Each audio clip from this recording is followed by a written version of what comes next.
Welcome to Tarik Talk, a podcast exploring art, culture, and the stories that shape creative lives. I'm your host, Tarik Mendes, and each episode I sit down with artists and creative thinkers to talk about process, inspiration, and the moments that shape who we become. Thanks for being here. Let's get into today's episode. Welcome back to Tarik Talk. Today's episode is a conversation I've really been looking forward to.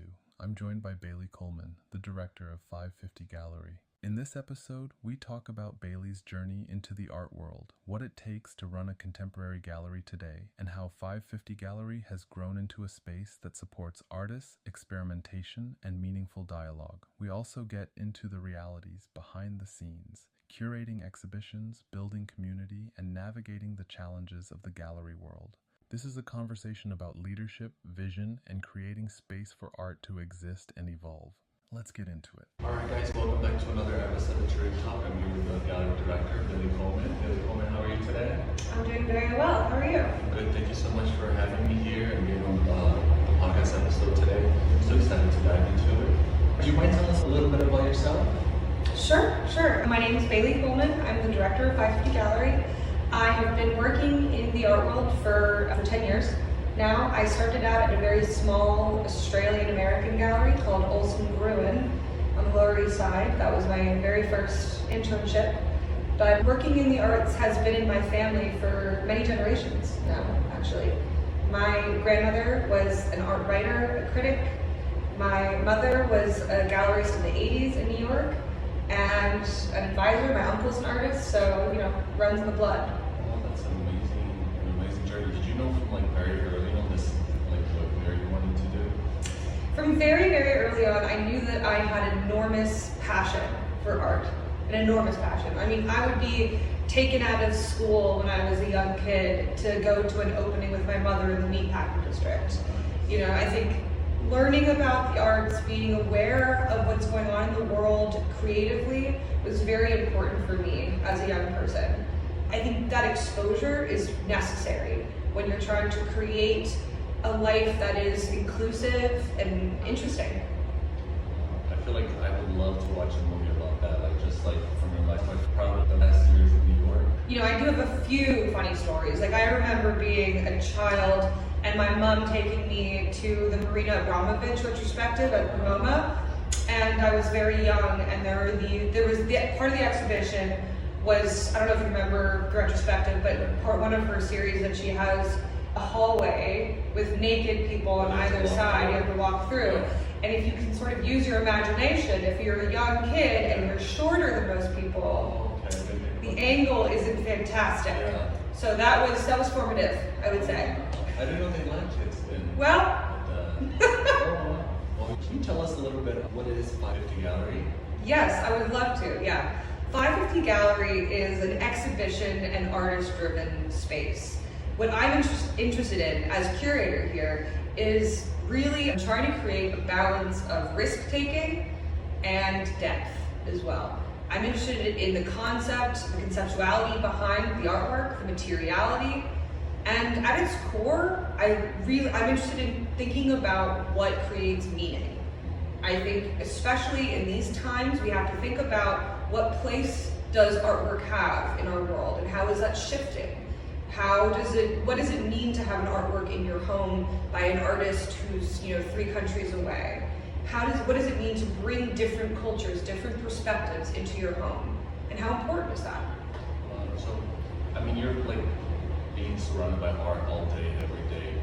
How is your personal life and the sense that you're always looking at art whenever My personal life? No, I don't have a personal life. Yes, I look at art all day, every day. Yeah, it's all I sort of want to be around at this point. I think interacting and being close, having close relationships with artists is very important to me.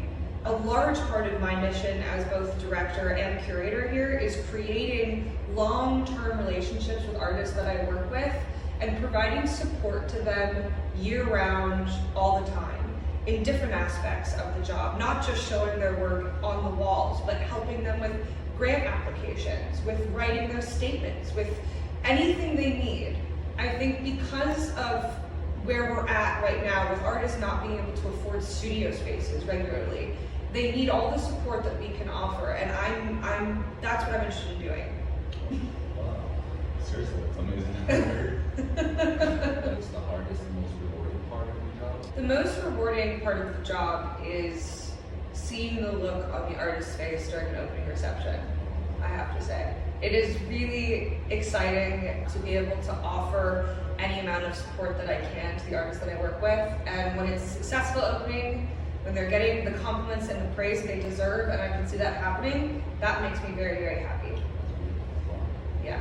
What would be the hardest for you? The hardest part, I would say, is that there's a real, I would say the hardest part of the job is just the number of hats that I have to wear as a director. You know, I'm not just a sales associate or a curator or an operations manager. I'm also the bartender, the art handler, the accountant, the PR person. Having to divide my attention so much, that can be difficult when all I want to do is support the artists I work with. Absolutely. And are you able, just a curious question, do you do any artwork yourself? No. Not at all? No, I can't even draw a stick figure. No way. Yeah. Oh my, so you don't do like a little watercolor? No. Red line, Never. Wow, that's so fascinating. I would never. No, I don't touch it. You're like fully devoted to the gallery of arts. That's beautiful. Yeah. Well, I think of myself more as like a speaker, like a sort of vehicle for other artwork. I think there's enough talent in the world that exists that my talents can be used for better in other directions. I'm a writer as well. I would say that my creative outlet would be my writing. Yeah. You're like so. I just thought like you were like this like young girl. You know what I mean? Like that you're so out and so talented. I love learning about you. Really? Oh my god, I missed your birthday. Sorry. I love Scorpio. Gemini. Really? Yeah. Why? I don't know, because I started to like balance everything. I always see like, do the right thing, do justice, not get caught up with mini drama. Yeah. Well, that's the Capricorn thing as well. It's like having to put the blinders on and being like, this is my mission, and like nothing's gonna like distract me from And I will it. not rest until it comes. Yes, exactly. Yeah, and like just like recognizing roadblocks and distractions in my life and my career. That's like I've learned over time how to do that. Like this is a problem, but it's not important. Yeah. How important is community? Community is very important, especially to a gallery like 550 Gallery, where we're Long Island City, right? We're not in the Lower East Side, we're not in Chinatown. We're really on our own in a lot of ways. So being able to interact with the larger community here has been very important for the space. Carlo, who runs the florist shop next door, Floresta, they're fantastic, and he's a good friend of mine. He provides floral installations for every opening. I have friends in all the businesses along the street. We all have to support one another. And really, at the end of the day, this is a small business like any other small business. And the only way that small businesses can thrive is by supporting one another. Absolutely. It's like a community being there for each other. Yeah, exactly. Play days across the way, Mog, there's a bakery. I talk to all of them all the time. We all really try to make sure that we're all sort of giving what we can to each other when we can. And how do you feel an artist is right for this gallery? Is it like a feeling? Is it like a moment? I would first say that I need the artwork to speak to me, which is what everyone says, but it's true. I think that initial sort of spark there's a real truth to it. That spark is what allows me as a curator, as a writer, as a salesperson to be able to engage with the work productively. I would also say that there has to be a level of depth to the work, that it's not just trendy, that it's not just hitting the market. I'm not so much interested in that. I'm much more interested in an artist having a real conceptual depth to their practice and intentionality behind that. Because I want to interact with the work on sort of a spiritual, philosophical level as well as like a decorative level. And what's one myth that you think people have about running a gallery? There are a lot of myths about running a gallery, first of all.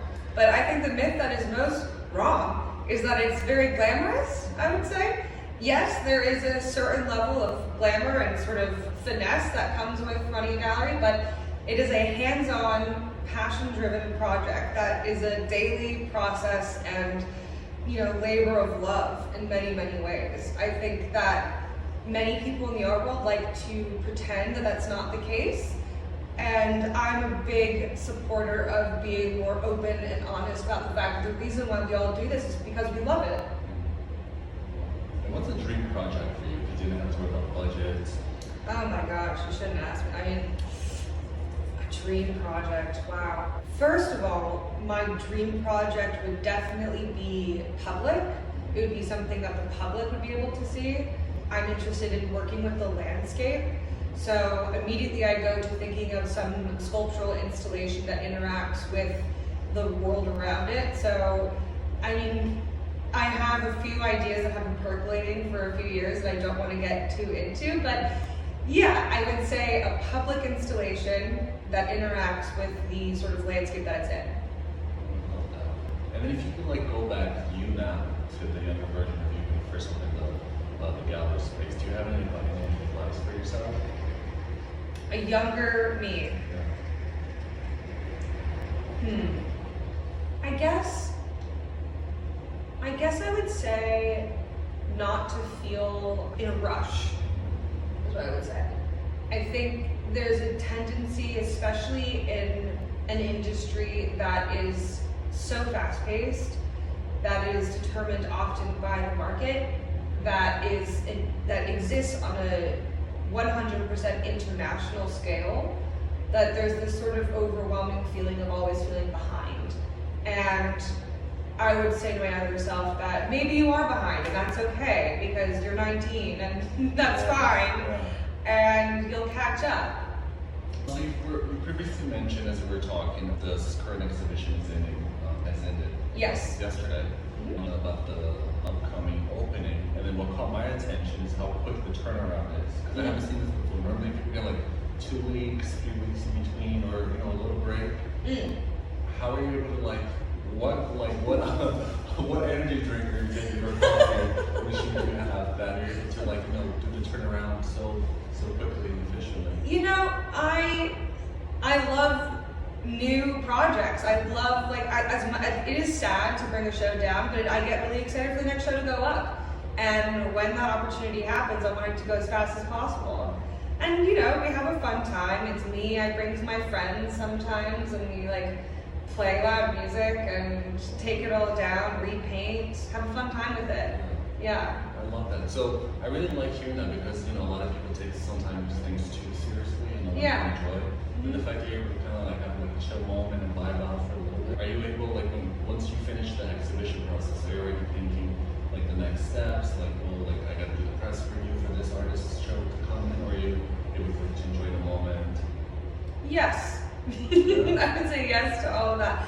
I am always thinking about what's next because you have to think. I'd probably think about 9 months ahead at any given moment.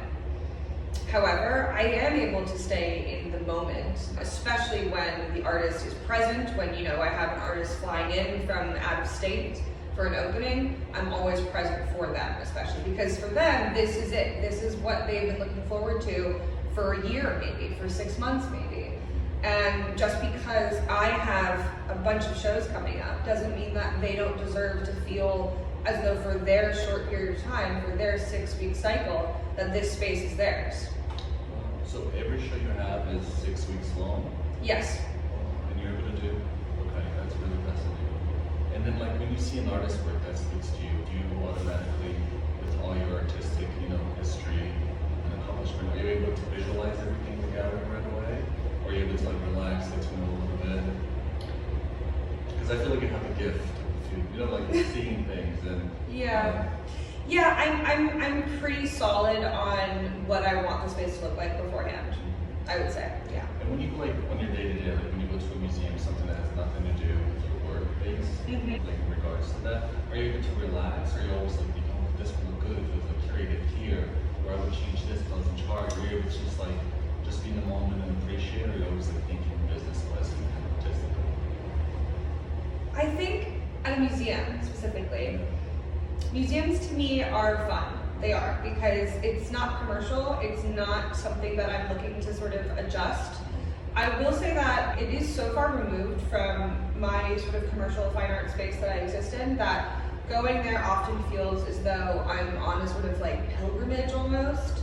Like, if I know that some, beautiful Rothko painting is going up at the Met, like I'm going to see that painting to sort of admire it. I'm not going to sort of criticize the curation or the wall labels or anything like that. It really is more a moment of like reverence for me.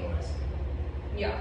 I mean, I think, not to mention like if you go to the Frick or something, that's a world away. Yeah. And it is beautiful and exciting though to step into sort of history in a way, which is not something that I'm always interacting with. So are you always getting inspired for like future projects and thinking ahead as you step in like or you just like chill out or just like do a little bit of both? I think I'm probably always thinking about the next project, I have to admit. I have a notebook that I take with me, as many curators do, and moving through museums, larger blue chip gallery shows in Chelsea, I often will pull out my notebook and jot a few things down. But that happens all the time. That could be when I'm reading a book, that I'm at a bar and I'm reading a book and I have an idea, I'll put the book away and I'll start just writing an essay about the next show or some fantasy show. Do you ever go back in time, like through like the previous books, kind of get ideas, like see where how far you come, like where you want to go next? That's a really cool question. No, I have never done that, but now I kind of want to do that. Because you're right, I have like a whole line, like a bookshelf in my apartment that's all my like black moleskin notebooks from like the years behind, I think it'd be pretty funny to go back to like 2019 and see what I was interested in back then, for sure. Yeah, that's fun because I also do Yeah. that. Yeah. Oh, wait, mine is like kind of like this. Yeah. It has like a little thing.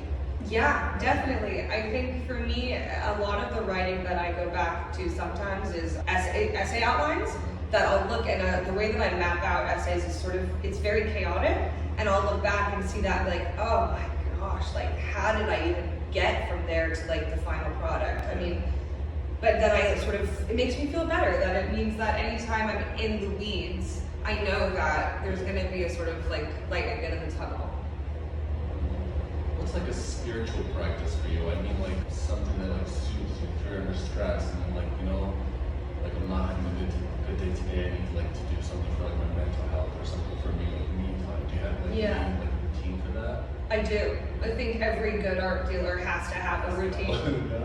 I take a bath, and I normally read a book in the bath, and I make a sort of like old Roman concoction for my bath. This is very specific.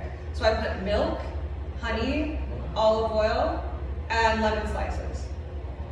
That's really cool. And that's what I do. And you just soak in there, right? That's fabulous. Yeah. I should try that. I haven't tried that. Yeah, it's an ancient Roman like concoction for a bath. But you come out feeling very, very smooth. Yeah. The olive oil. And then the trick is don't wipe it off. Like don't get out of the bath and then wipe it all off. Because that's the whole point. Yeah. Oh, and Bailey, do you have any hopes for the gallery in the future that you might share with us? Yeah, my hope and dream for the future for 550 Gallery is to build a really enduring, sustainable program that people can come to sort of be familiar with and excited for. I want us to be known for really trying to amplify new, fresh, risk-taking artistic voices, but at the same time always being aware of the intention behind the shows that we create. I love that. That's really nice. All right, Bailey, do you want to share with us what you have in store for 2026 for the gallery? Yeah, I mean, I'm very excited about the program coming up. Very excited about it. There's not a whole lot that I can share. We have a solo show coming up featuring Emily Blair Quinn. She's a fantastic solo artist. She's going to be presenting photographs, paintings, large-scale oil paintings, as well as a dollhouse installation. So I'm very excited, looking forward to seeing her work in the space. In terms of later this year, I'd like to keep that sort of a little bit under wraps as of now. Perfect. So do you mind just sharing your Instagram and website so everybody can follow up with the mailing list, newsletter, and see everything, like all the artist highlights in your gallery and shit? Yeah, definitely. So it's 550 Gallery, Instagram, and the website is 550gallery.com. Perfect. Easy breezy? Easy breezy. That's beautiful. Thank you so much, Bailey. This has Yeah. been such a pleasure being here, about your personal journey, and I really enjoyed that. Until we see each other next time, hopefully I'll be here for the next gallery show. Yeah, hopefully very soon. Thank you so much. It's been a pleasure. It's been a pleasure for me as well. Thank you. Thank you for spending this time with me on Tarik Talk. If this conversation resonated with you, don't forget to subscribe and share the episode. You can follow along on social media for behind-the-scenes moments, guest highlights, and what's coming next.